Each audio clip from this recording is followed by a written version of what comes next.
In this video, I'm gonna share with you guys how, I'm gonna share with you guys how to make that. And I'm also gonna break it down how you can make it in 3 minutes. And that's really where you make the money on Etsy. If you can make a product like that in 3 minutes, you're gonna make some money. So how can you operate a business on that level? Now, you don't have to do wood. You don't have to do, you could be a sewer or do sublimation. I'm gonna share with you guys how I made this product using both the CO2 machine and the sublimation and still keeping it under 3 minutes. I'm gonna share with you guys behind the scene on how I process a product production despite utilizing several different machines and having multiple layers to the product. Going into a recession or going to tougher times, people are going to expect more for less. So this is very important for you guys to watch. Now, before we get started, let's get ourselves into American spirit. And there's no better way to do that than making ourselves a good old American flag.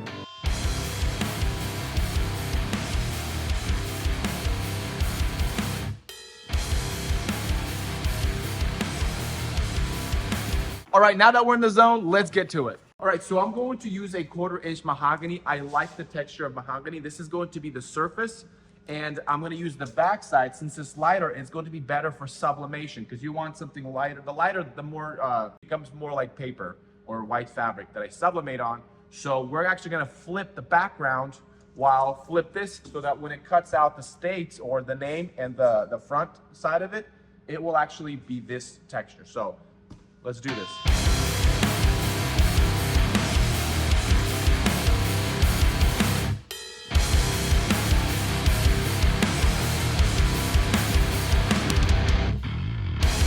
Okay, so the first thing I would say that when things are very grainy, it tends to be very inconsistent as far as cutting because it's not as just a solid texture all the way through. And so one of the things, if I am gonna keep this one, as far as the style, then I'm going to have to slow it down even more to make sure that it cuts all the way through. So that's one of the biggest problems. So I'm going to have to do a lot of cleaning with this one. But it does look cool even just with this texture. So check out, it does really pop out. So, I mean, I could just do it like that and go for people that like a little bit more subtlety, but I do want that background on here.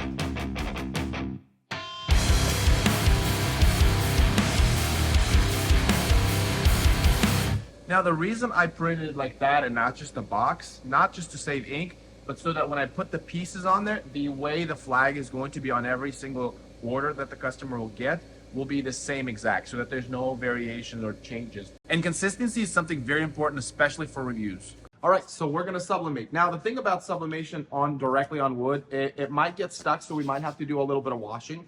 However, there's other ways to do it where you can do it cleaner, but because I want a rustic look, I'm gonna go directly on wood. You can do there's different vinyl options that you can put and then just trim the edges and then it'll give you a cleaner look. But like I said, I want rustic.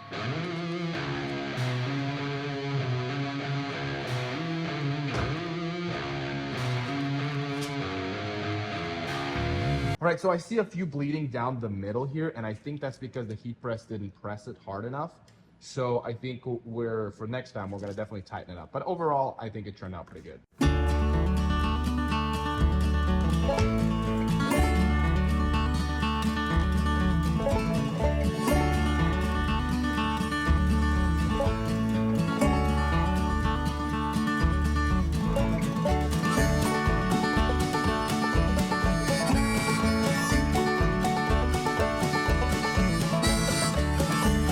Okay, while it's curing, let me tell you how I would bring this whole thing down to 3 minutes. Now, I'm pretty confident I can do it in 2 minutes, but that's just assuming some things might go wrong. That's assuming that in 30 minutes, we can hash out 10 of these. Now, we're not considering how long it takes for the printer or the CO2 machine to cut these out. So we're assuming we're doing other things, but we're only counting the time that it's going to take us to actually physically get involved with this product.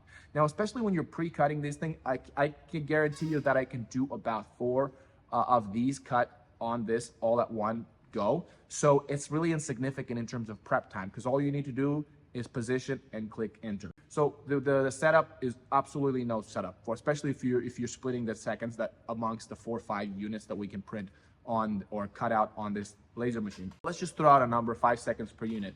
Then on the sublimation printer, again, same thing. There's really no setup cost. If we're gonna do 100 units, you can literally duplicate 100 units and it really is insignificant per unit. But let's just throw another 5 seconds on it. We've spent only 10 seconds so far on the printing and the setting up of the printing or the cutting out. So the next thing is cutting on a roll. So it'll obviously print on a roll, and then we have to cut out all the flags, the backdrops of the flags. And that might take me, 5 seconds per each flag. We just stack them up and they're next to the heat press for us to be able to pull and press. Now, pulling and pressing, that might take about 5 seconds per unit. So let's just say we're at 15 seconds per each unit at this point. And we've done the backdrop. So the backdrop might take us 15 to 20 seconds. If we're being conservative, let's add a minute. All the in-betweens and things could go wrong. Let's just take a minute per unit on working on the backboards. Now we have 2 whole minutes to glue the front. Now you guys saw that it did take me a long time to use that method to take individual pieces, but I'm gonna speed this up, and this is how I would speed that up. So what I would do is when I take this out of the printer, let's just say it's already cut, I'm actually, before taking it out of the sheet, now, by the way, I'd be a little bit more efficient with my wood cutting. I would definitely move this down, and I could probably squeeze in a few more in there, or maybe flip these up sideways and fit a few more that way. So I was just kind of in a rush and got too excited to carried away with making this.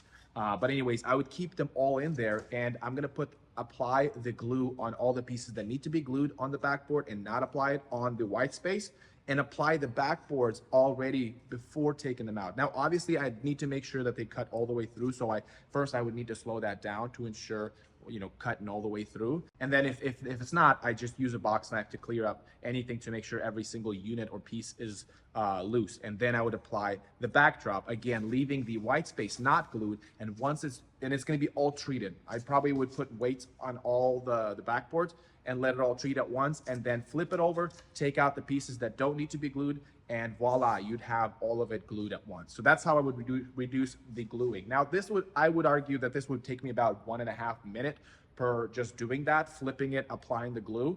I don't think it should take more than that, and I would probably explore different ways to apply the glue faster. I think that's something that I would continue to need to research and figure out methods to improve that process. All right, let's go check up on our board. Voila. There's a few little glue spots, but that looks amazing. That looks really nice. So, all right, so the strategy that I would utilize to sell this product is several ways, right? First of all, sell it on July 4th. Now, this is gonna be important. So July 4th, summertime, people want patio decor. Another thing is, if this starts to sell well, I would definitely upgrade my heat press because I would wanna make bigger, or I would just do a sticker approach and just cut out bigger pieces and just lay the sticker on there, or have my friend print it with the UV printer. The other thing I would do is I would, in terms of keywords, I would target each state. So each state would have their own background and their own personalization. So California, I would do along and with information, maybe kind of sideways. We'll see, I don't know. And then Washington or whatever state you're in, Texas, this would be pretty big. Hey, it held up, so the glue did pretty well. So, but yeah, so I would target the states.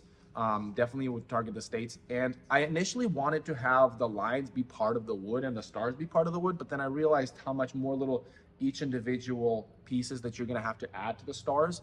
I thought, for production's sake and for profitability, because I will have to pay my employees, the more they work, the more money it's taken out of the product. So I wanted to keep it simple, and I think this looks great. If I make some cool photos with this, that's gonna be good. So look at that.